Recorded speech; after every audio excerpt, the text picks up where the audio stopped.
හොඳයි තෙරුවන් සරණයි සීලුම් දෙනාම සාදුකාරය පවත්වන්න මාත් එක්කම নমස්කාරය කියන්න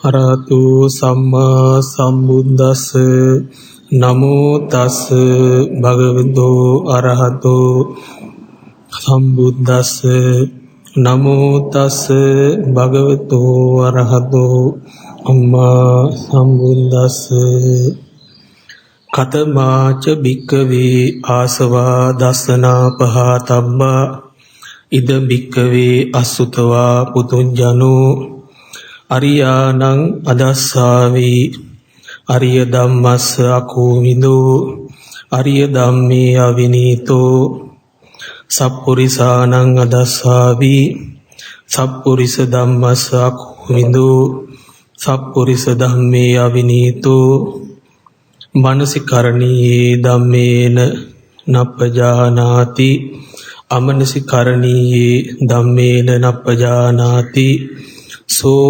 අමනසිකරණීයේ ධම්මේ නප්පජානන්තෝ මනසිකරණීයේ ධම්මේ අප්පජානන්තෝ යේ ධම්මාන මනසිකරණීයා තේ ධම්මේ මනසිකරෝති යේ ධම්මා මනසිකරණීයා තේ ධම්මේ න මනසිකරෝති තී. ශ්‍රද්ධා බුද්ධ සම්පන්න කාරුණික පින්වත්නි, අපි ගිය පොය දවසේ ආරම්භයක් ලබා ගත්තා මජ්ක්‍ධිම නිකායේ මූලපරියාය වර්ගයේ සඳහන් වෙන දෙවෙනි සූත්‍රයේ එමත් නැත්නම් මේ සබ්බාසව සූත්‍රය ගැන ධර්මදේශනාවක් කරන්න. ඒ ධර්මදේශනාව පවත්වන්න තීරණය කරපු වෙලාවේ මට හිතුණා මේ ධර්මදේශනාව අවශ්‍ය නම් එක දවසකිනුත් කරලා ඉවර කරන්න පුළුවන්. අවශ්‍ය නම් මේ කොටස් දීර්ඝව සාකච්ඡා කරන්නත් පුළුවන්. ක්‍රමිකව දහම් දැනුමක් ඇති කරගත්ත කෙනෙකුට මේ සබ්බාසව සූත්‍රය කියන එක බොහොම ගැඹුරු සූත්‍රයක්. ඒ වගේම යෝගාවචරයේ මේ සබ්බාසව සූත්‍රය පරිහරණය කරනවා නම් ඒක අර දහම් දැනුම ලබා දෙන පැත්තෙන්ම විතරක් හිතලා කරලා හරියන්නේත් නැහැ. ඒ වගේම බොහොම කොටින්ම කියලා දැම්ම කියලා මේ සූත්‍ර දේශනාව එකපාරටම තේරුම් ගන්නත් බැහැ. මොකද හේතුව තනි කරම අරෂ්ඨාංග මාර්ගය හකුලවලා වචන දෙක තුනකින් පෙන්නනවා. ඒවා ගැඹුරු ස්වභාවයෙන් යුක්තයි. දීර්ඝව සාකච්ඡා කරගෙන ගියොත් කිසිම කෙනෙකුට මේකේ මුල මොකද්ද, මැද මොකද්ද, අග මොකද්ද කියලා තේරුම් ගන්න බෑ. ඉතින් මේ ඔක්කොම සලකලා බලලා එක්තරා මධ්‍යස්ථ ක්‍රමයකට මේ සූත්‍රයට සාධාරණයක් කරන්න අපි තීරණය කරගත්තා. ඒකේ එක් කොටසක් අපි ගිය පොය දවසේ සාකච්ඡා කරගන්න යෙදුණා. ප්‍රධාන වශයෙන්ම මේ සූත්‍රය සම්බන්ධයෙන් දත යුතු පදය තමයි ප්‍රධානම පදය මේ ආශ්‍රව කියන එක. ආසව පාලියෙන් ආශ්‍රව කියනකොට මං හිතන හැටියට මන් නිවැරදි නම් ඒක සංස්කෘත හුරු විදිහකට තමයි ඒ ආශ්‍රව කියනකොට අපේ සිංහල භාෂාවට ඇවිල්ලා තියෙන්නේ. මෙන්න මේ පදේ විස්තර කරගන්නට ඕන. ආශ්‍රවය අනුශය කියන මේ දෙක කෙස් ගහින් වෙනස් වෙන දෙයක්. අප්‍රහීන භාවයේ එමන් දැන්නම් පුරුදු විදිහට පහළ වෙනවා. පුරුද්දක් එබ්බැහියක් විදිහට මේ ආශ්‍රව පහළ වෙනවා. අනුශය කියලා කියන්නේ ක්‍රියාත්මක නොවිච්ච නිදිගත් මට්ටමේ තියෙන එක්තරා ස්වභාවයක්. ඒක තාම ඇවිස්සලා එළියට ඇවිල්ලා එහෙම නැහැ. ඒවා ඔය නිරුක්ති පෙන්නකොට ඔය කටුකුරුන්දී ඥානානන්ද ස්වාමීන් වහන්සේ සමග අපි සාකච්ඡාවක් පැවැත්තුවා. ඒ ස්වාමීන් වහන්සේ ලස්සන නිරුක්තියක් දෙනවා. අනුසේති, අනුශය කියන වචනේ දෙකට කඩලා උන්වහන්සේ කියනවා අණුව සයනය කරන්නේ අනුශයයි කියලා. ඉතින් ඒ සීලයෙන් සමාධියෙන් ශික්ෂණයක් ලබාගත් කෙනෙකුට තමයි ඇත්ත වශයෙන්ම කියනවා නම් ඒ අනුශය මට්ටමට අත තියනවායි කියලා කියන්නේ. හරියට නිකන් අපේ ලොකු ස්වාමීන් වහන්සේ කියනවා මේ හමුදා කැම්ප් එකක ආයුධ ගබඩාවට ඇතුල් වෙනවා වගේ දෙයක්. තනි කරම අපේ ජීවිතේ පෞද්ගලිකම පැත්ත ආශ්‍රව අනුශය ගැන කතා කරන්න ගියොත් හරියට කතා කළොත් ගොඩක් දෙනෙක් තරහ වෙනවා. මොකද හේතුව මෙයා මේ අපේ පෞද්ගලික ජීවිතවලට ඇඟිලි ගහන්න එනවා, අපිව පාලනය කරන්න හදනවා, අපිව පහත් කරලා සලකන්න හදනවා කියලා උන්නු වගේ අදහස් පවා මේ බණහන ඇන්ට මතුවෙන්න පුළුවන්. ඒ තරම් ඒ ආශ්‍රව කියන එක අපේ ජීවිතවලට අපේ ඇබ්බැහි වලට එහෙමත් නැත්නම් කොටින්ම කියනවා නම් අපේ මේ පෞද්ගලික ලක්ෂණ අපේ හැටි කියලා අපි කියන්නේ අන්න ඒක මක් කරලවත් වෙනස් වෙනවට ඒක කවුරුවත් ඇවිල්ලා වෙනස් කරනවට අපි කැමති නෑ. අපිට ඕන විදිහට ජීවත් වෙන්න. ඒ දන්නේ නැහැ මේ ජීවත් වෙන විදිහේ අවසානය දරන්න බැරි මහා දුක්ඛ ස්කන්ධය. ඒ ආශ්‍රව නැගී ඉඳලා ක්‍රියාත්මක වෙලා ගිහිල්ලා අපි මේ සසරට ඇද දමලා මේ ජාති ජරා මරණ ශෝක පරිදේව දුක්ඛ දෝමනස්ස කියන මේවට වටලා අපිව දුක් විඳවනවා. බලන් යනකොට කවුරුවත් කරපු වැරැද්දකුත් නෙමෙයි. අපි කරපු වැරැද්දකුත් නෙමෙයි. මේවායේ මේ ක්‍රියාත්මක භාවය ප්‍රථමයෙන්ම තියෙන්නේ අපි මේවා දන්නේ නැති හින්දා, ඒ වගේම මේවා දකින්න නැති හින්දා. මේවා දකින්න මේ ලෝකේ කිසිම අධ්‍යාපන ක්‍රමයක් ලෝකේ विद्यमान වෙලා නැහැ. ඒ වගේම කිසිම ප්‍රඥාවක් මිනිස්සු හඳට ගියාට නවීන නිර්මාණ කෙරුවට බුදුරජාණන් වහන්සේ ඒව කතා කරන්නේ අවිද්‍යා පත්‍ය සංඛාරා කියන තැනකින්. ඉතින් අපිට ඒ විද්‍යාදීන් নানা ප්‍රකාර ප්‍රතිඵල ප්‍රයෝජන ලැබුණට මේවා අනිබ්බානාය සංවද්දති. ප්‍රයෝජන ගත්තර කමන්නේ, හැබැයි ඒවෙන් නිවන් දකින්න එහෙම බෑ. ඒකයි කියන්නේ මේවා දකින්න පුළුවන් ප්‍රඥාවක් ලෝකය තුල ඇත්තේ නැහැ, විද්‍යමාන වෙලා. මේ මොලේ වර්ධනය කරන්න සෑහෙන අධ්‍යාපන ක්‍රම තිබුණත් මේ හදවත විවෘත කරනවාය කියන තැන ඒකට මේ අධ්‍යාපනයෙන් ලැබෙන පිටුවහලක් නැහැ. මුතින්දී අපිට අවශ්‍ය වෙන්නේ හදවත විවෘත කරන්න. එතකොට මේ ආශ්‍රව කියනකොට ආශ්‍රව හතරක් පෙන්නනවා කාමාසව, භවආසව, අවිජ්ජා ආශ්‍රව කියලා සූත්‍රයේ තුනක් පෙන්නනවා. අභිධර්ම ක්‍රමයට දිත්තාසව කියලා තවත් ආශ්‍රවයක් පෙන්නනවා. එතකොට අපි කලින් ওই දවසේ ආශ්‍රව ගැන යම් හැඳින්වීමක් කරගත්තා.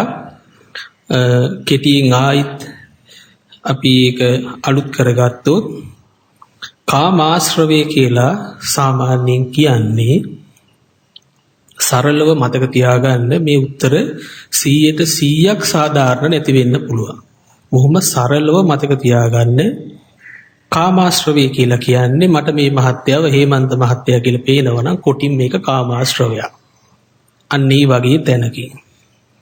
එතකොට මේ ලෝකේ වස්තු යංකින්චි රජනීය වස්තු කාම ඒ කියන්නේ මේ සිත් ඇලවිය යුතු වස්තුන් එමන් නැත්නම් යම් දෙයක් කැමැති වී මර්ථේ ගෙවල් දොරවල් යාන වාහන මිල මුදල් ඉඩකඩම් යනාදී වශයෙන් ඔය අතන තේරුම් ගන්න පුළුවන් තමුන්ට තමාව පවා ආශ්‍රවයක් වෙලායි තියෙන්නේ.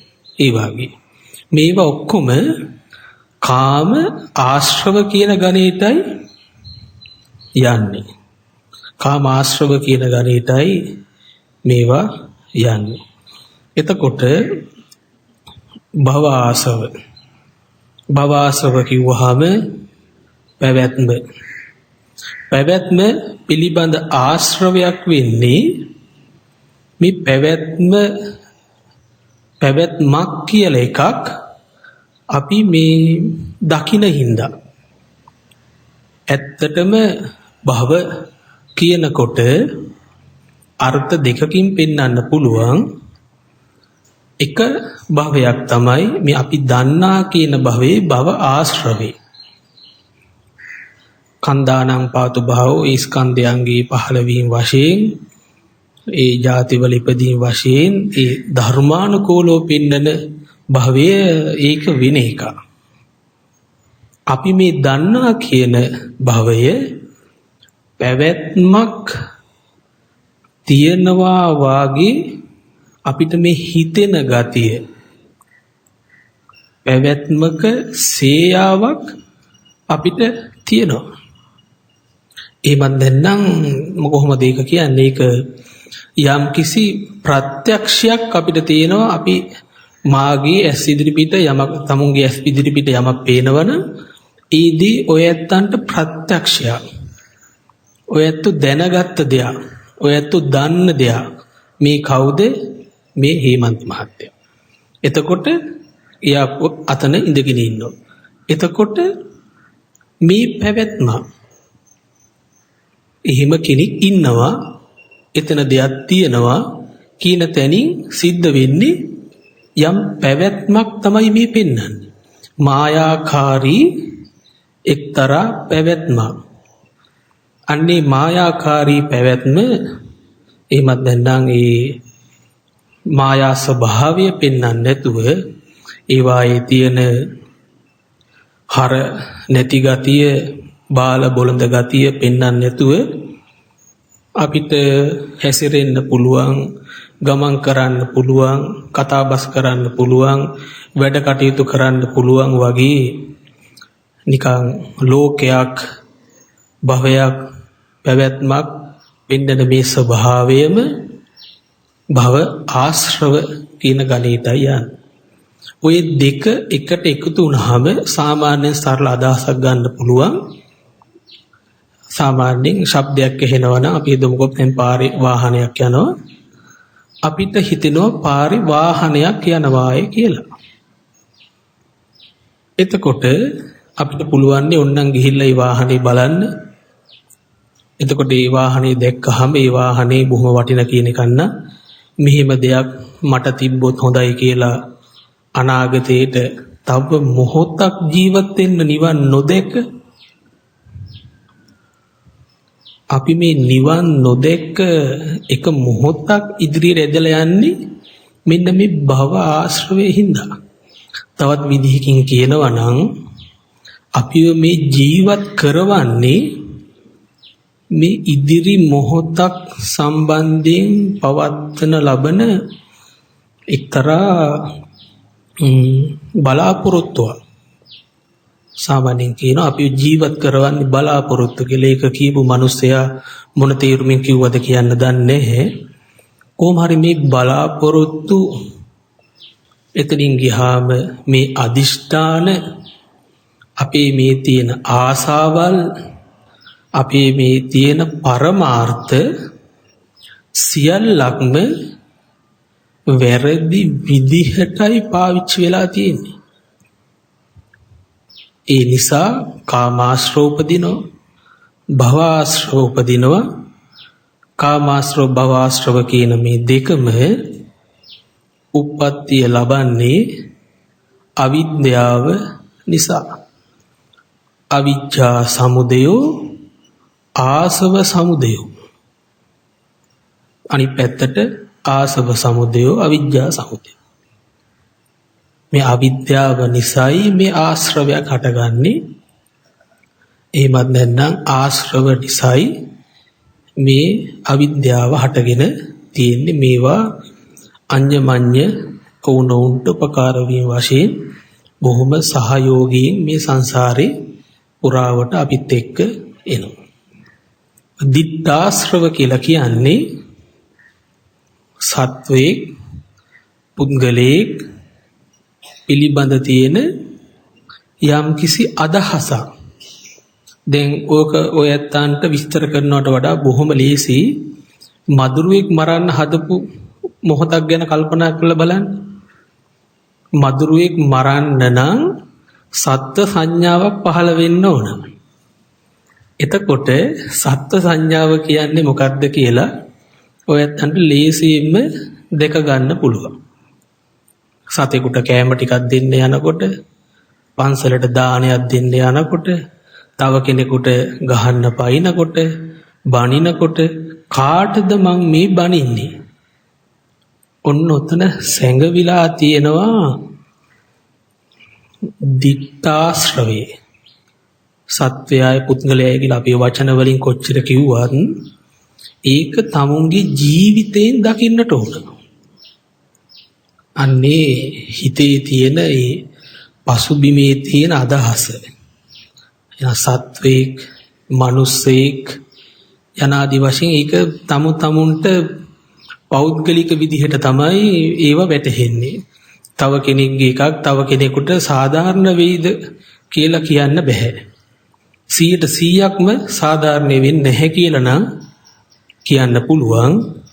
ඒත් අර කරුණු කාරණා අපි ලෙහෙලා අරගන්නව නම් අපිට යම් කිසි අදහසක් ඇති කරගන්න පුළුවන් මේ ආශ්‍රවය කියන එක කොයි වගේද කියලා යම් කිසි අදහසක් ඇති කරගන්න පුළුවන්.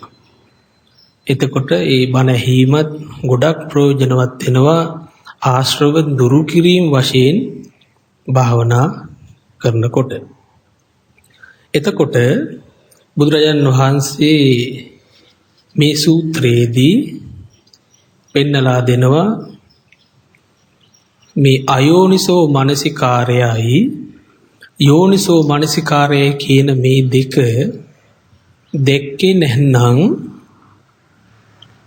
එයාට මං මේ ආශ්‍රව දුරු වීමක් පනවන්නේ නැහැ කියලා. මේ දෙක දන්න, මේ දෙක දකින කෙනාටයි බුදුරජාණන් වහන්සේ විසින් ආශ්‍රව ධර්ම දුරු වීමක් පනවන්නේ.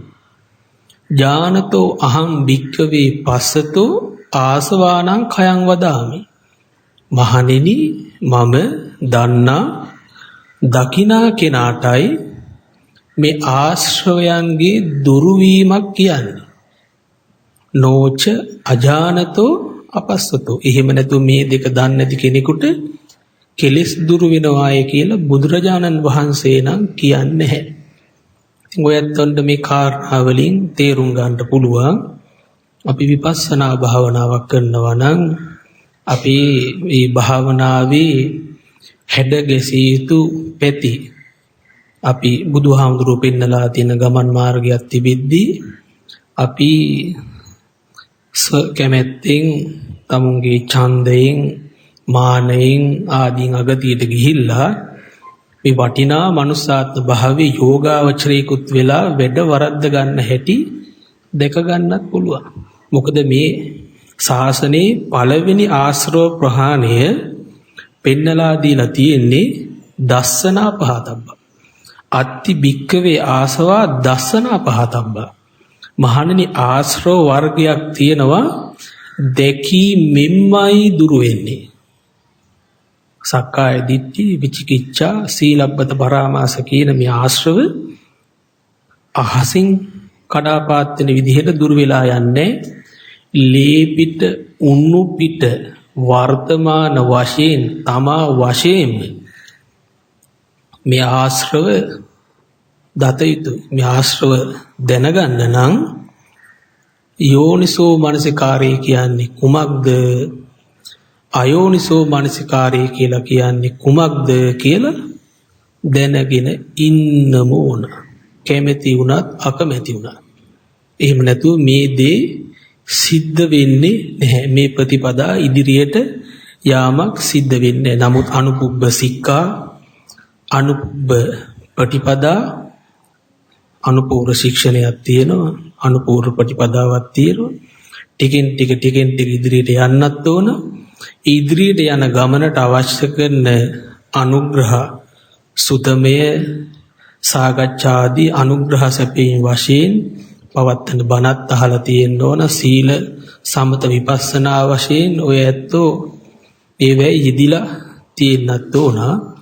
අන්න එතකොට තමයි ටික ටික මේ ධර්ම කාරණා වැටහෙන්නට පටන් ගන්න. ඒ තරම් නෙමේ තව ඔය සරියුත් මහරහතන් වහන්සේ පෙන්නලා දෙනවා ආසවංච පජානාති. කවුරුන් හරි කෙනෙක් ආශ්‍රව කියන්නේ මොනවද කියලා දන්නවනම් ආශ්‍රව සමුදයංච පජානාති. මේ ආශ්‍රවයන්ගේ හට ගැනීමයි කියලා දන්නවනම් ආසව නිරෝධංච පජානාති. මේ ආශ්‍රව නිරුද්ධ කර දැමීමේ මාර්ගය කියලා දන්නවනම් එත්තාවතාපිකෝ ආවසෝ සම්මාදිට්ඨිය හෝති. මෙන්න මෙපමණකින් එයා සම්මාදිට්ඨිකයි කියලා කියනවා. මේ සම්මාදිට්ඨි කියන වචනේ මේ පාලි පාඨයේදී එයා ධර්මය අවබෝධ කරලා තියෙන්නට වෙනවා. සම්මාදිට්ඨිකෝ හෝති උජුගතාස්ස දිට්ඨි. ඔහුගේ දෘෂ්ටිය ඍජු භාවයට පත් උනාය කියලා කියනවා. උජුගතාස්ස දිට්ඨි ආගතෝ ධර්මයේ නොසැලෙන සද්ධාවෙන් අවිච්ඡප්පසාද ඒ සද්ධාවෙන් සමන්නාගතුනාය කියලා කියනවා. ආගතෝ ඉමං සද්ධම්මන්ති. ඔහු මේ සද්ධර්මයට ස්වාගතයක් එමන් දෙන්නම් යහපත් පැමිණීමක් සිද්ධ වුණාය කියලා කියනවා. එහෙනම් ඔය ඇත්තන්ට තේරුම් ගන්න පුළුවන් මේ ආශ්‍රව සමුදය දැකීමත් ආශ්‍රව නිරෝධය දැකීමත් දෙක සිද්ධ වෙන්න යෝනිසෝ මනසිකාරයත් අයෝනිසෝ මනසිකාරයත් දෙක දත යුතුමයි. මේ වැඩපිළිවෙල අයමේව අරියෝ අට්ටංගිකෝ මග්ගෝ ආසව නිරෝධ ගාමිනී පටිපදා. මේ වැඩපිළිවෙල දැකීමම ආර්ය අෂ්ටාංගික මාර්ගය. එහෙම නැත්නම් ආශ්‍රවයන් දුරු කිරීමේ මාර්ගයයි කියලා ඔය ඇත්තෝ සුතමේ ඥානයේ වශයෙන් සිතේ දරා ගන්නට ඕන. මේක තමයි පාර කියලා. එතකොට මේ ආශ්‍රව ධර්ම ගැන තව අපිට අවස්ථාව ලැබුණොත් ඉදිරියේදී විස්තර කරගන්න බලමු. අපි වේලාව වේගයෙන් ගෙවෙනවා. අපි ගිය පොයේ දවසේ අපි නවත්තපු තැන අපි ඇත්තටම යෝනිසෝ මනසිකාරය කියන වචනේ ඔස්සේ තමයි අපි පළවෙනි ධර්ම දේශනාව පැවැත්වුවේ. යෝනිසෝ මනසිකාරය කියනකොට ඔය චෛතසික ධර්මවල කතා කරන මනසිකාරය නෙමෙයි. මෙතන අපි එතෙන්දී අපි මතක් කරගත්තේ නුවණින් මෙනෙහි කිරීම. යෝනිසෝ මනසිකාරය නුවණින් මෙනෙහි කිරීම කියන එකයි අපි එතෙන්දී මතක් කරගත්තේ. ඒකට ආදර්ශයක් විදිහට අපි එක්තරා පරියායක් සතිපට්ඨාන සූත්‍ර දේශනාව ආශ්‍රයෙන් ඉදිරිපත් කරගන්න යෙදුනා. කෙටියෙන් ගිය පොයේ දවසේ ආපු නැති අයන්ට මතක් කරනවා නම් අපි දැන් මුලින්ම යෝනිසෝ මනසිකාරය කියන එක කෙටියෙන් හඳුනා ගමු. යෝනිසෝ මනසිකාරය කියන්නේ නුවණින් මෙනෙහි කිරීමක්. කොහොමද? අසුබදී අසුබ වශයෙන් මෙනෙහි කරනවා නම් ඒක යෝනිසෝ මනසිකාරය. ඒ වගේම අනිත්‍යදී අනිත්‍ය වශයෙන් මෙනෙහි කරනවා නම් ඒක යෝනිසෝ මනසිකාරය. ඒ වගේම අනාත්ම වූ දේ අනාත්ම වශයෙන් මෙනෙහි කරනවා නම් ඒක යෝනිසෝ මනසිකාරය. එතකොට තවත් විස්තර ඇතුව කියනවා නම් පත මනසිකාරෝ උපාය මනසිකාරෝ කියලා වචන දෙකක් තියෙනවා. පත මනසිකාර කියලා කියන්නේ මේක තමයි නිවන් දැකීමේ ගමන් මාර්ගය කියලා ඒ පහළ වෙන පත ඒ කියන්නේ මාර්ගය සම්බන්ධයෙන් පවත්වන මනසිකාරය.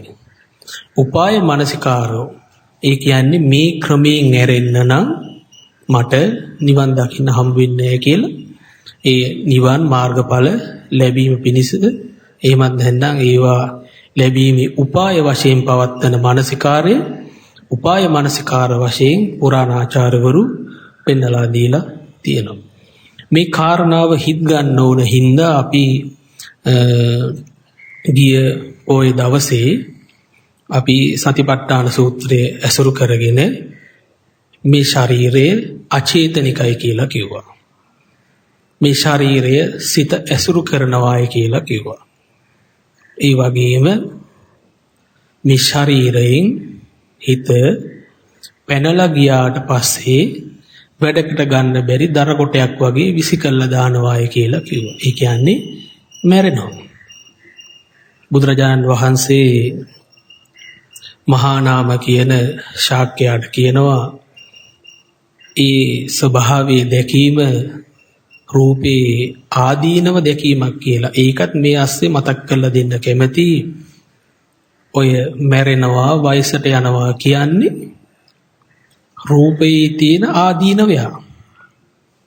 බුදුරජාණන් වහන්සේ භික්ෂුන් වහන්සේලාට දේශනා කරනවා මහණෙනි බ්‍රාහ්මණ කුලේ හරි ශාස්ත්‍රීය කුලේ හරි වෛශ්‍ය කුලේ හරි කුමාරිකාවක් ඉන්නවා සුදුත් නැහැ කළුත් නැහැ උසත් නැහැ මිටිත් නැහැ මහතත් නැහැ කිට්ටුත් නැහැ තරුණ වයසේ ඉන්නේ මේ සමේ වර්ණේ බොහොම පැහැපත්.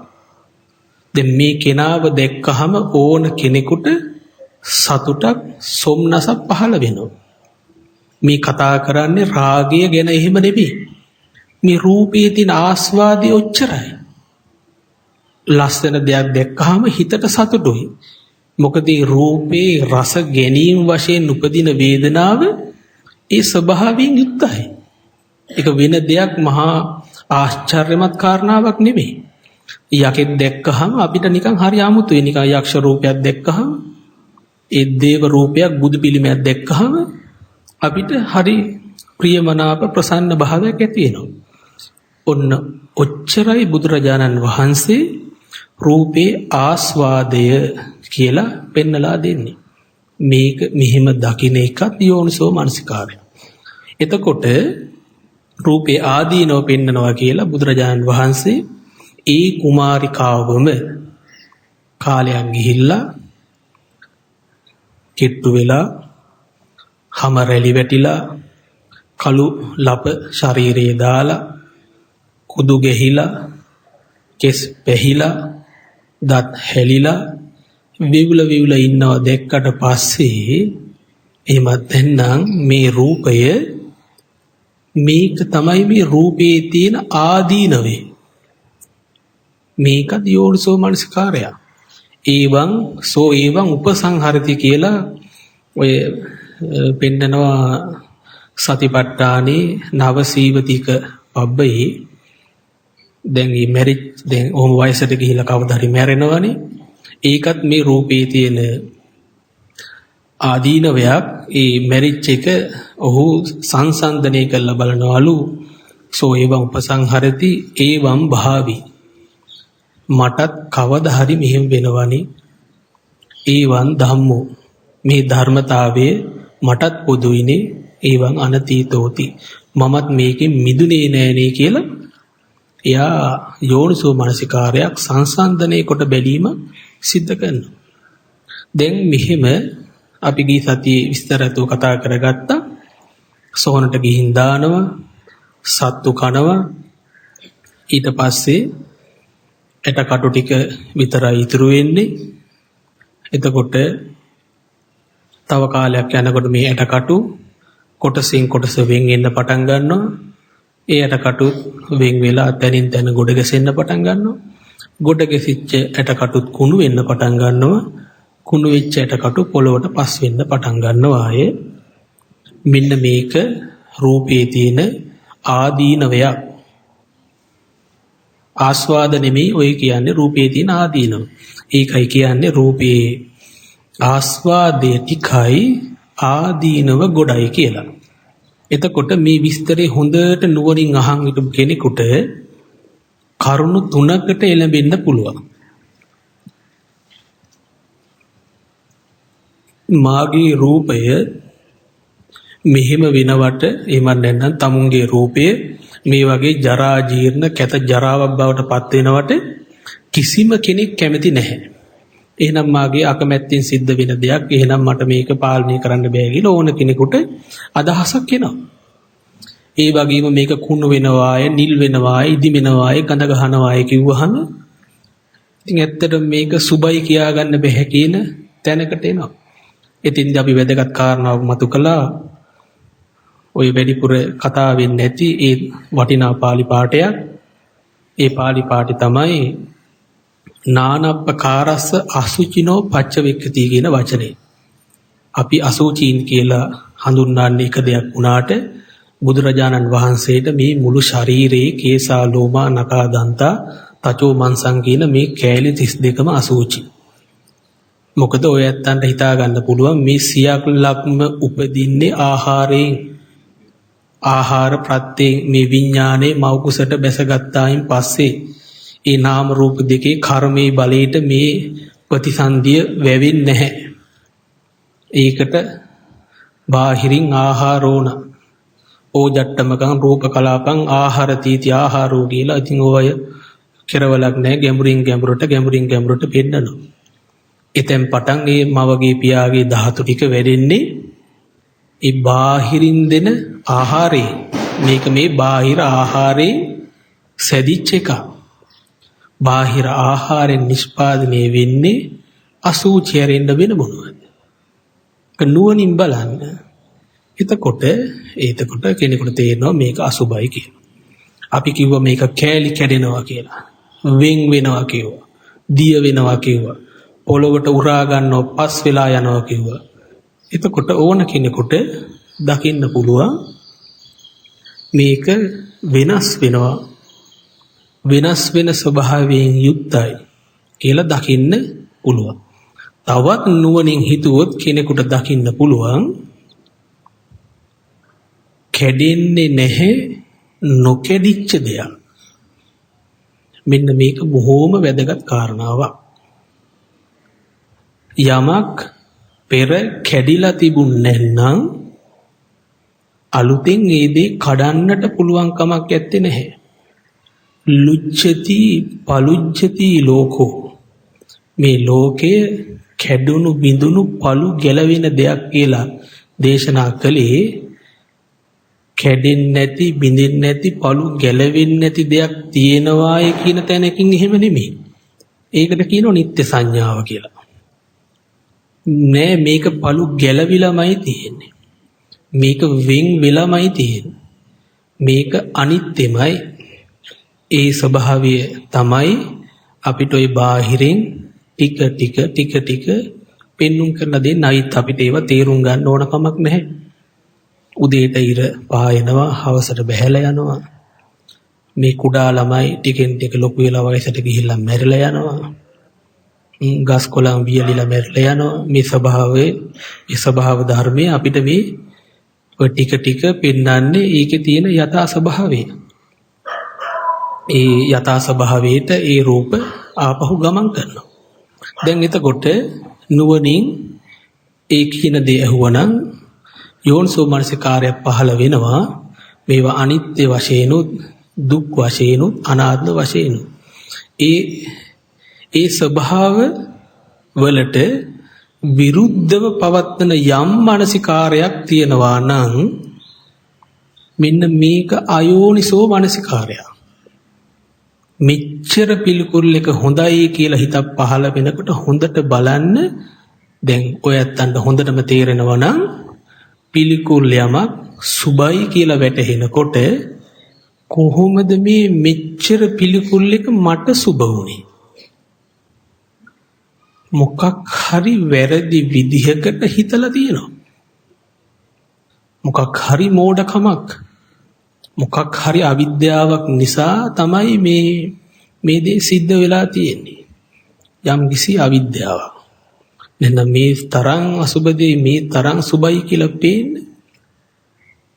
ඇත්තටම මේක නුවණින් බැලුවොත් ඔය ඇත්තන්ට තේරෙවි මේ පෙර පුරුද්දටයි මේ දේ සිද්ධ වෙන්නේ. මේ ශරීරයේ නිරන්තරයෙන්ම කෑලි කපලා බලන, කොටස් පරීක්ෂා කරන වෛද්‍යවරු ඉන්නවා. යම් සේවාවල නියැලෙන අය ඉන්නවා. ඒත් ඒගොල්ලන්ට මේ ශරීරය ගැන තියෙන ආසාව දුරු වෙන්නේ නැහැ. තව කෙනෙක්ගේ ශරීර සම්බන්ධයෙන් තියෙන ආසාව දුරු වෙන්නේ නැහැ. මොකද හේතුව අර පරණ පුරුද්ද ඔක්කොටම වඩා ලොකුයි. අපේ ගමේ ගොඩේ කතාවක් තියෙනවා ජම්මෙට වඩා පුරුද්ද ලොකුයි කියලා. පුදුමයි මේ වචන සිංහල උපසංස්කෘතියට එකතු වුණේ මේ බෞද්ධ ආශ්‍රයෙන්මයි. මේ වගේ වචන බර ගානක් තියෙනවා.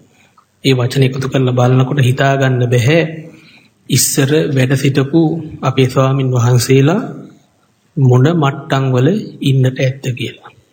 මෙන්න මේ පුරුද්ද හරිම ලොකුයි අපිට. බලන්න මේ දැන් වැටෙන්නේ මේකයි සුබයි කියලා නම් ඒක අයෝනිසෝ මනසිකාරය. තමුන්ට තේරෙනවා නම් මේ ඊයේ හිටපු මිනිහමයි මේ දැන් ඉන්නේ. වෙන එකෙක් නෙමෙයි. මේ දැන් ටිකකට කලින් හිටපු මිනිස්සයාමයි එළියට ගිය මිනිස්සයාමයි මේ ඉන්නේ. ඇවිදපු, ඉඳගත්ත, සක්මන් කරපු, පරියංග භාවනා කරපු ඒ කෙනා තමයි මේ කියලා හිතනවා නම් මේක මේ නිත්‍ය සංඥාවක්. තමුන්ටම දැන් මහ විශාල ආශ්‍රවයක් වෙලයි මේ තියෙන්නේ. විශාල ආශ්‍රවයක්. එතකොට ඒ නිත්‍ය පැත්තෙන්, ආත්ම පැත්තෙන් ඔහොම බලනකොට අපිට පුළුවන් සරලව ටික මේ හුරුව කියන එක දැනගන්න. දැන් අපි උදාහරණයක් ගමු. මම අඳුරන්නේ මේ දෙන්නව තමයි. මේ දෙන්න එක්කෙනෙක් උදාහරණයට ගන්න වෙන්නේ. දැන් හේමන්ත මහත්තයාව උදාහරණයට ගන්නවා ආශ්‍රව සම්බන්ධයෙන්. දැන් හේමන්ත මහත්තයාව මට පේන්නේ හේමන්ත මහත්තයා වගේ. එතකොට මගෙන් කවුරුද ඇහුවොත් කෝ හේමන්ත මහත්තයා කියලා මං කියනවා මේ ඉන්නේ. එතකොට හේමන්ත මහත්තයාගේ නෝනට හේමන්ත මහත්තයාව පේන්නේ මට පේන විදිහටද? සම්පූර්ණයෙන්ම වෙනස්. නමුත් මම ගිහින් හේමන්ත මහත්තයාගේ නෝනගෙන් ඇහුවොත් හේමන්ත මහත්තයා ඉන්නවද කියලා ඔව්සයින් හරි. ඔය ඇත්තට තේරෙනවද මේ මෙතන තියෙන සෙල්ලම, මෙතන තියෙන මේ අපි ලොකු සයින්නාසේ කියනවා කනකොට කාපන් මඩ ප්‍රමාණය දැනගෙන කියලා. මේ ලෝකේ තියෙන සෙල්ලමේ හැටි. දැන් හේමන්ත මහත්තයාගේ පුතාගෙන් හරි දුවගෙන් හරි මං ඇහුවොත් පුතේකෝ තාත්තා ඉන්නවද කියලා. ඊට පස්සේ මේ ඉන්නේ. එතකොට පුතාට තේරෙන්නේ හේමන්ත මහත්තයා කියලාද? නෑ, පුතාට තාත්තා. නෝනට මහත්තයා. මට උපාසක මහත්තයා. හේමන්ත මහත්තයාගේ තාත්තගෙන් ඇහුවොත් කෝ හේමන්ත මහත්තයා ඉන්නවද කියලා එයාටත් කියන්න වෙන්නේ පුතා කියන තැනකින් තමයි තාත්තට පුතා. දැන් මේකේ ඇත්ත කොතනද? පුතාද ඇත්ත, උපාසක මහත්තයාද ඇත්ත, ස්වාමි පුරුෂයාද ඇත්ත? කවුද දැන් මෙතන හේමන්ත මහත්තයායි කියන්නේ? ඒත් වර්තමාන වශයෙන් අපිට මේ පෙනෙන රූපේ මටත් එකයි, හේමන්ත මහත්තයාගේ නෝනටත් එකයි, පුතාටත් එකයි, තාත්තටත් එකයි. වර්තමාන හේතුන් සමානයි. ඒ ඵල දැන් අසමාන වෙලා තියෙනවා. අන්න ඒකයි මේ ආශ්‍රව වල අනුශේ වල එක එක්කෙනාට තේරුම් එක එක්කෙනාට සමාන නොවෙන්නේ. නමුත් අපි හිතනවා සමානයි කියලා. සංකප්ප රාගෝ පුරිසස්ස කාමෝ. පුරුෂයාගේ කාමී කියලා කියන්නේ සත්‍යයි කාමීක සංකල්පයක්. පුතාට මුළු ජීවිතේම මේ තාත් තමයි. එහෙම නැතුව පුතාට හේමන්ත මහත්තයාව උපාසක මහත්තයෙක් වෙන්නේ නැහැ. ඒක තාත් තමයි. කැපුවත් තාත්තා. එතකොට නෝනට පුතා වෙන්නේ මේ මහත්තයාමයි. තාත්තට මෙයා ස්වාමි පුරුෂයා වෙන්නේ එයා තනිකර පුතාම. ඒව යවන්න බෑ. මෙන්න මේ ස්වභාවය දකින්න මේ තමු යම් දිනකදී කවද්ද කියන්න දන්නේ නැහැ. යම් දිනකදී ඒක කියන්නේ අනමතග්ගෝයම් භික්කවේ සංසාරෝ කුබ්බා කෝටි නපඤ්ඤායති. මේව කරුණු විස්තර කරන්න ගියොත් කාල සීමාව මදි වෙනවා. දැන් යම් දිනකදී යම් වැරදි අදහසක් ඇති කරගත්තා. මොකද්ද? හේමන්ත මහත්තයා කියලා. එතකොට ඒක මං කරගත්ත වැරද්ද. එතනින් ගියාම පුතා තාත්තාය කියලා ওই විදිහට ඔයත්තන්ට උදාහරණ මතකයි. ඒ විදිහට මේ හැමෝම දැන් මේක පටලවා ගත්තා. මේ පටලවා ගත්තේ කුමක් නිසාද? හොඳටම පැහැදිලිනේ ඇත්ත නොදකින කම හින්දා කියලා. ඇත්ත නොදකින කමනේ. ඇත්තටම මෙතන ඉන්නේ හේමන්ත මහත්තයා කියන කෙනෙක් නම් ඇයි අපි 4-5 දෙනාට 4-5 දෙනෙක් මෙවෙන්නේ? ඇයි අපි මේ මුළු ජීවිතේම ඒ විදිහටම ඒ කෙනාව පීන්නේ ඇයි? ඒක දැන් සතෙක් ඇවිල්ලා දැක්කොත් හේමන්ත මහත්තයා ওই විදිහටම පෙනේ. නමුත් ඒ සතාට හේමන්ත මහත්තයා නෙමෙයි බඩගින්නේ හිටියොත් ඌට හොඳ කෑමක්. එතකොට ඒ සත්වයින්ද පවා එහෙමයි. විවිධාකාර විදිහට මේ ලෝකෙ තමුන් විසින් මවාගත්ත මායාවක්. මනෝ පුබ්බංගමා ධම්මා. මනෝ සෙට්ටහ මනෝමය. මනෝමය මේක මනසින් නිර්මාණය කරගත්ත මායාවක් තියෙන්නේ. ඒක නොදන්න කම හින්දා ඒ නොදන්න කම කියනවා අවිද්‍යාව කියලා. මේන්න මේ අවිද්‍යාව හින්දා තමයි මේ ආශ්‍රව ධර්ම මතුවලා එන්නේ, ආශ්‍රව හටගන්නේ. එතකොට මේ අවිද්‍යාව නිසා ආසව සමුදයංච පජානාති. මේ ආශ්‍රව හට ගැනීම දකින්න පුළුවන්. මේ බොහොම කෙටියෙන් විස්තර කරන්නේ. මේවා තව දීර්ඝ වශයෙන් විස්තර කළ යුතු කොටස් තියෙනවා.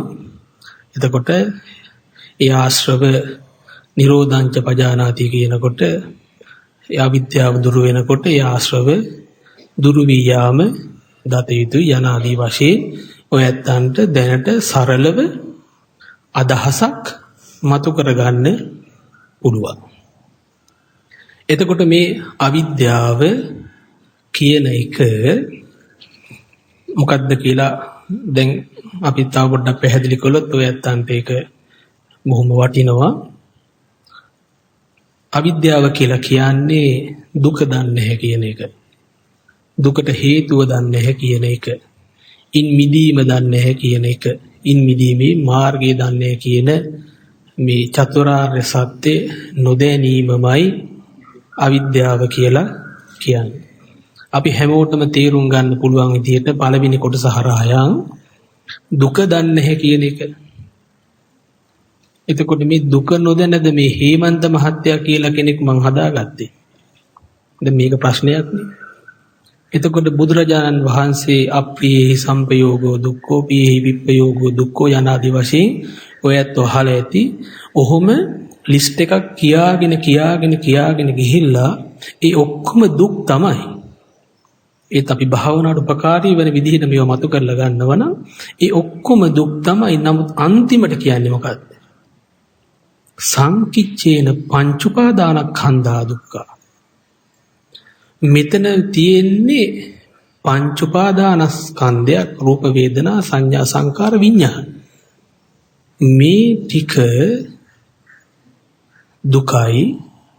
මේක නොදන්න නිසා මේ දුක දැන් හේමන්ත මහත්තයා වෙලා ඉවරයි. මෙන්න මේ හේමන්ත මහත්තයා අනිත්‍යයි දුකයි අනාත්මයි කියලා කවුරු හරි භාවනා කරනවා නම් අනේ ඒ මිනිස්යාවත් මැරෙනවා ඉපදිනවා ලෙඩ වෙනවා කියලා ඒක විපස්සනාව එහෙම නෙමෙයි. මේ වරද්දවාගත්ත අරමුණක් මතයි භාවනා කරන්නේ. නිමිති මත විපස්සනා කරන්නේ නැහැ. මන් දන්නේ ඔයත්තන්ට මේ කාරණා වැටහෙනවාද? බොහොම කෙටියෙන් මේ දේශනා කරන්නේ මොකද මේ සූත්‍රයක් දීර්ඝයි. මේ සූත්‍රයත් අවසන් කරන්න ඕන. සෑම දෙයකම අවසානයක් තියෙන්න ඕන. මේ පංච උපාදානස්කන්ධේ නොදැකීම. මේ පංච උපාදානස්කන්ධයක් විදිහට දැක්කොත් සෝ එවං දුක්ඛන්ති යෝනිසෝ මනසිකරොන්ති. ඔහු මේක දුකයි කියලා යෝනිසෝ මනසිකාරය කරනවා. එතකොට දුකට හේතුව මොකද්ද? හේමන්ත මහත්තයා කියන එක දුකට හේතුව වෙනවා. ඔය විදිහට මේක දැකීම මේ කෙලෙසෙන විදිහ දැකීම මාර්ගය වෙනවා. දුකින් මිදුනහම මිදුනාය විමුක්තස්මින් විමුක්ත මිති ඥානං හෝති කියලා මිදුනහම මිදුනාය කියලා ඥානයක් පහළ වෙනවායි කියලා බුදුරජාණන් වහන්සේ පෙන්වලා දීලා තියෙනවා. එතකොට තවත් එක කාරණාවක් කාල වේලාවත් එක්ක තව විනාඩි 5ක් වගේ තියෙනවා. ඒ කාල වේලාවත් එක්ක කාරණාවක් මතු කරලා දෙන්න. එයි මේ නිමිත්තක් මත භාවනා කරන්නට එපාය කියලා කිව්වේ. නිමිත්තක් මත භාවනා කරන්නට එපාය කියලා කිව්වේ නිමිත්තමයි. ආයි හේමන්ත මහත්තයයි කිව්වහම ඒකේ හොදලා ගන්න දෙයක් ඉතුරු වෙලා නැහැ. මම මේ කතා කරන්නේ පුද්ගලයා ගැන නෙවෙයි මේ උදාහරණ ගැන. හරි හොඳ මහත්තයා අපේ දායක මහත්තයා නිසරණවනේ. මම මේ කියන්නේ නිමිත්තක ආයි හොදලා ගන්න දෙයක් ඉතුරු වෙලා නැහැ. ඒක කෙලෙසිලා අවසానයි ආයි භාවනා කළායි කියලා ඕකෙන් නිවන් දකින්න බෑ. නමුත් ආකින්චඤ්ඤායතනෙට යනකම් යන්නත් පුළුවන්.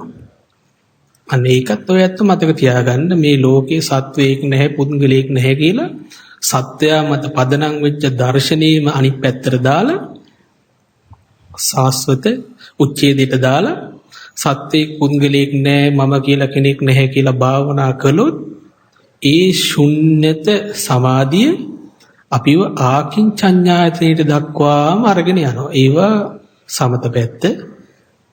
එතකොට අපි භාවනා කරන්න ඕනේ උපාදාන වෙච්ච මේ හේමන්ත මහත්තයාය කියන නිමිත්තේ නෙමෙයි.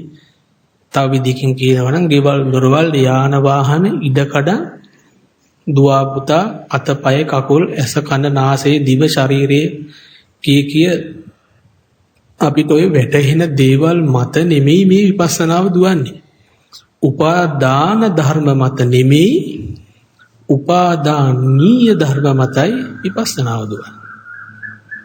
දැන් අපි මේකේ තියෙන දෝෂය අරගෙන බැලුවොත් දැන් අපි පංච උපාදානස්කන්ධයේ රූප වේදනා සංඥා සංකාර විඤ්ඤාණ මේ පහ රූප විදිහටම දත යුතුයි.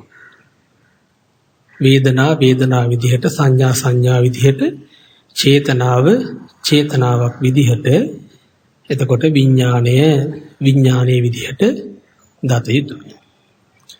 එතකොට මේ නිමිත්තක් වුණොත් මේකට මොකද වෙන්නේ?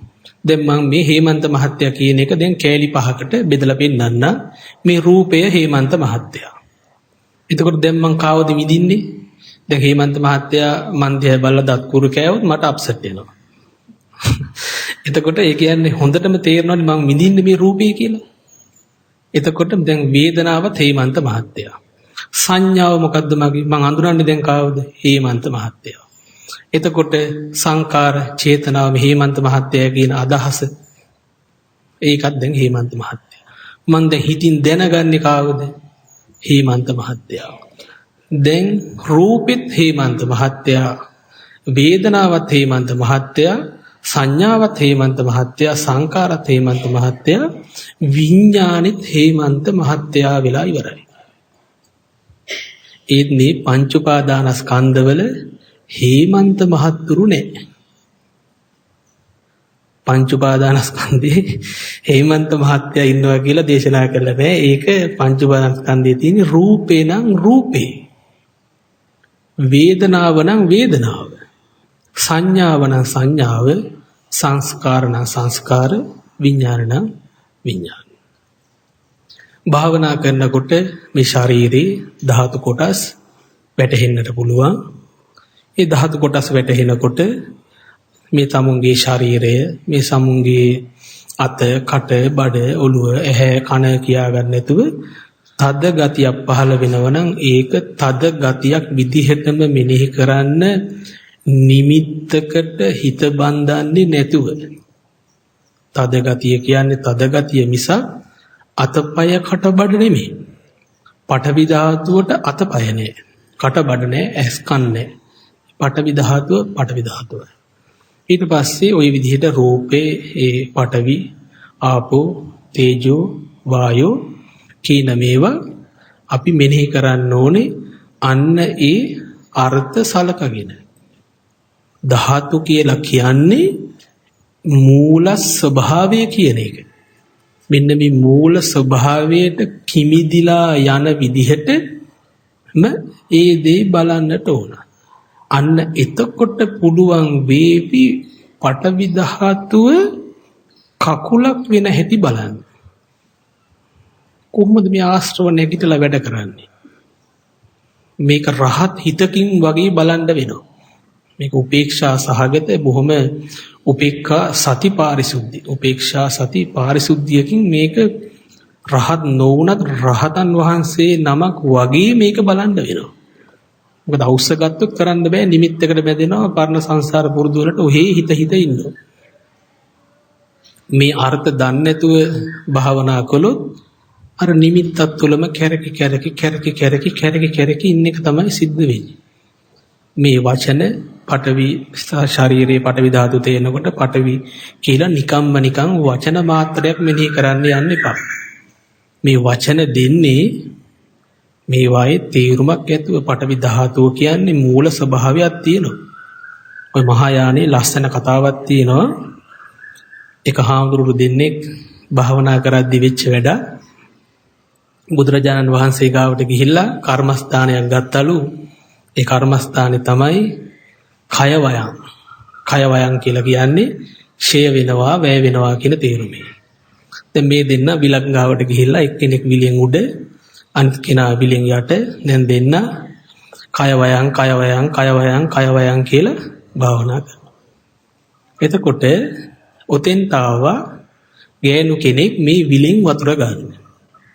ආවට පස්සේ දැන් අර මෙලෝ සිහියක් නැතුව කය වයං කිය ඉන්නකොට දැක්කා ඒ ගෑනු කෙනා කඹයක් ගැට ගහනවා කලේ කඹයක් ගැට ගහලා වතුර එකක් ගන්නවා. එතකොට කලේට පාලියෙන් කියන්නේ ගැට, ලණුවට පාලියෙන් කියන්නේ පට. දැන් මේ හාමුදුරුවෝ කය වයං කියන එක නැවතිලා දැන් ගැටපටන් කියනවා. එතකොට අනිත් හාමුදුරුවෝ වතුර දිහා බලාගෙන ඉන්නකොට අර නෙළුම් කොළයක් උඩට ඇවිල්ලා හිටපු ගෙම්බෙක්ට දැක්කා. එතකොට ඒ වතුරේ ඉන්න ගෙම්බව දැක්කහම වතුරට කියන්නේ උදක, ගෙම්බට කියන්නේ බක. ඒ හාමුදුරුවෝ උදකම් බකම් කිය ඉන්නවා.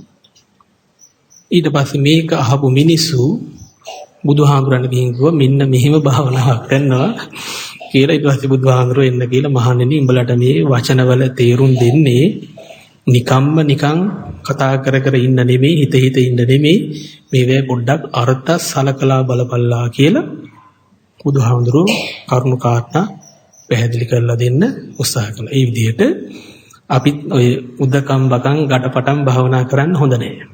ඒකින්ද අර්ථ සලකාගෙන කරන්නට ඕන. ඒ පඨවි ධාතු ආදී වශයෙන් රූපේ හිමයි. වේදනාවත් එක කයේ වේදනාව ශරීරයේ අංගවලට අදාළ වෙන්නේ නැති වෙන්න අතපය කටබඩ ආදී වශයෙන් යම් කිසි නිමිත්තකට අහු නොවෙන්න බලන්නට ඕන. මම මේ නිමිති කියලා කියනකොට මේ වායේ සීමාව තව දුරට තියෙනවා පින්වත්නි. කාම නිමිත්තෙන් මිදුණොත් රූප නිමිත්තට අහු වෙනවා. රූප නිමිත්තෙන් මිදුණොත් අරූප නිමිති වලට අහු වෙනවා. තුන් භූමියෙන්ම මිදුණොත් නිවන් දකිනවා. අන්න ඒ විදිහට අපි වේදනාව ඊට පස්සේ සංඥාව කියලා කියනකොට ගෙවල් දොරවල් යාන වාහන විදිහට හඳුනා ගන්න එක සංඥාව. ඒ සංඥාව නෙමේ ප්‍රාථමික හඳුනා ගැනීම. ඒක වචනයක තියෙන මුල් ස්වરૂපයක්. එහෙනම් මේ අපි කතා කරන්නේ නාම රූප ශේස්ත්‍රය ගැන. මේ ඒක එක්තරා හැඳිනීමක් විතරයි. ඒක මොකක් හඳුනාගත්තද කියලා එකක් නෙමෙයි. ඒක හැඳිනීමක්. ඒ හැඳිනීමට කියනවා සංඥාව කියලා. අන්නේ විදිහට හඳුනාගත්තේ මොකද්ද කියලා දැනුමක් එනකොටම ඔයත් දැනගන්න ආශ්‍රව පහළ වුණායි කියලා. කොහොමද මේ සංඥා ස්වභාවය ගයක් දොරක් හඳුනන මට්ටමකට පරිවර්තනය වෙන්නේ? මේ අයෝනිසෝ මානසිකාරයේ හින්දා. මේවා තව විස්තර කරන්න ඕන. කොහොම හරි ඒ සංඥාව සංකාර කියනකොට චේතනාව කියන්නේ අදහස්ම නෙමෙයි. චේතනාව කියලා කියන්නේ සකස් වෙච්චි සහ සකස් කරපු ගතියකින් දකින්න ඕන චේතනාව. සකස් කරන ගතියකින්. සකස් වෙච්චි සහ සකස් කරනවා. එතකොට දැන් මේ ඇහැට පේන්න තියෙන මේ රූපේ වුණත් සකස් කරලයි තියෙන්නේ. චේතනාවකින් සකස් කරනවා. අපි ඒක එකපාරටම හේමන්ත මහත්තයා කිව්වහම මේ අර්ථය වෙහිලා යනවා. නමුත් හොඳට බැලුවොත් මේක සකස් වෙච්ච එකක්. ඒ චේතනාව රූපං රූපත්තාය අபிසංකරොන්ති තී සංකාරෝ. රූපේ පිනිස සංස්කරණය කරන්නේ චේතනාවයි. වේදනං වේදනත්තාය සංඥා සංඥාත්තාය සංකාරෝ සංකාරත්තාය. රූපේ වේදනාව සංඥාව සංකාර ඒ කියන්නේ චේතනාව විසින් පිළියෙල කරන එක. ඒ වගේම විඥානත්තාය අபிසංකරොන්ති තී සංකාරෝ. ඉතින් මේවා සෑහෙන විස්තර වෙන්න ඕන. ඒ සංස්කාර විදිහට අපි දකින්න උත්සාහ කරන්න ඕන. විඥානය කියලා කියන්නේ තනිකර අරූපී ස්වභාවයක්. විඥානන ලක්ෂණයෙන් යුක්තයි. ඒ කියන්නේ විඥාණයෙන් දැනගන්නේ සංඥාව. සාමාන්‍ය විඥානයත් එක්ක ගනුදෙනු කරන්නේ චිත්ත සංසට්ඨ ධර්ම කියලා. එහෙම ඔය අභිධර්මයේ පෙන්නනවා ඔය මොනවද වේදනා සංඥා චේතනා. කොහොම හරි මේ හිතින් දැනගන්නේ අපි සංඥා කියලා කියමු. එතකොට ඒ හිත කියන්නේ අරූපී දෙයක්. ඒක දැන ගැනීම කියන ක්‍රියාවෙන් දත යුතුයි මිසක් වස්තුවක් විදිහට හැඩයක් සටහනක් පැහැයක් තියෙන දෙයක් එහෙම නෙමෙයි විඥානය කියන්නේ. ඒක එක්තරා දැනීමක් දැන ගැනීමක් ඒ කියන්නේ සංඥාවට වඩා පොඩ්ඩක් සවිස්තරව දැනගන්නවා. සංඥාවෙන් ප්‍රාථමික හැඳිනීමක් කරනවා. ඊට වඩා පොඩ්ඩක් සවිස්තරව විඥාණයෙන් හඳුනා ගන්නවා. ඒක රළු උදාහරණයක් කිව්වොත් සංඥාව හේමන්ත මහත්තයා නම් විඥාණය දැනගන්නේ හේමන්ත මහත්තයා රාතන ඉන්නේ. ඔය රළු උපමාවෙන් දැනගන්න. ඕක තව සුද්ධ වෙන්න නම් සංඥා ප්‍රඥා විඥාන කියන මේ පද තුන විස්තර වෙන්නට ඕන. ඉතින් කොහොම හරි අපේ කාල වේලාවත් අවසන් වීගෙන යනවා. මම හිතනවා මේ පැහැදිලි කරගන්න යෙදිච්ච කරුණු වලින් ඔයත්තන්ට යම් කිසි හෝ යහපතක් වෙන්න තියෙයි කියලා ඒ කියපු කරුණු වලින් මොනවා හරි ඔයත්තන්ගේ භාවනා ජීවිතේට අරගන්න තියෙනවනම් ඒවත් අරගෙන ප්‍රාර්ථනීය බෝධියකින් චතුරාර්ය සත්‍ය ධර්මය අවබෝධ කරගනිවා කියලා ධර්ම දේශනාව අවසන් කරනවා. සියලු දෙනාට තෙරුවන් සරණයි.